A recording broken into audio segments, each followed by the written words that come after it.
I spoke with New York City Police Commissioner Jessica Tisch and NYPD Chief of Detective Joseph Kenney about the investigation. And Commissioner, I'd like to start with you. Mangione, he's facing murder charges. What do you expect him to be? When do you expect him to be sent back to New York? You know, we don't know exactly what the timing is. We'll see how the extradition hearing goes. But I am just so proud of the work of the New York City Police Department over the past week. Our detectives conducted an incredible camera canvas tracking his movements throughout the city. We had our scuba teams in the water looking for the gun. We had our helicopters overhead. It was just a real complete effort by the men and women of the New York City Police Department. And with all the evidence that they have, you have the DNA evidence, is there other forensic evidence that's tying Mangione to the shooting? And do you believe that he acted alone? So we do have a lot of evidence in this case. When he was found, he was in possession of the same New Jersey fake identification that was used at the hostel. The gun looks very similar with a similar suppressor. So there's a lot of reasons that we feel very strongly that he is the person of interest in this case. Chief Kenney of New York Police, they released surveillance images that played a key role in his being recognized yesterday. They've been absolutely relentless in their pursuit. And can you take us through the investigation over the past few days? Yeah, sure. So as you said, the key to this case was releasing that photograph that we were able to obtain during one of the extensive video canvases. And once we released it to media, we asked the public for help, and we asked the media to broadcast that nationwide.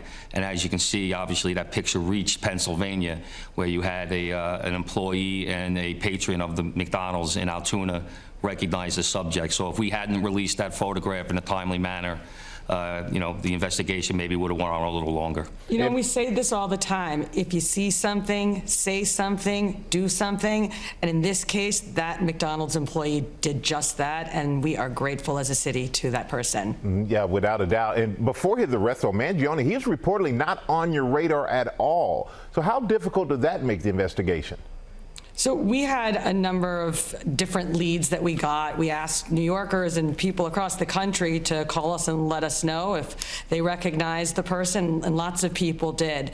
So we had a lot of different threads of this investigation going that we were working, but we had collected early in the investigation some forensic evidence, some DNA evidence, some fingerprints. So we were very confident that we were ultimately going to get to the right person. It was just, we were thrilled to get the call the other day from Altoona Police Department saying that they had our person of interest in custody. And it was just a matter of time. It makes it seem like that. And officials say they recovered a so-called manifesto.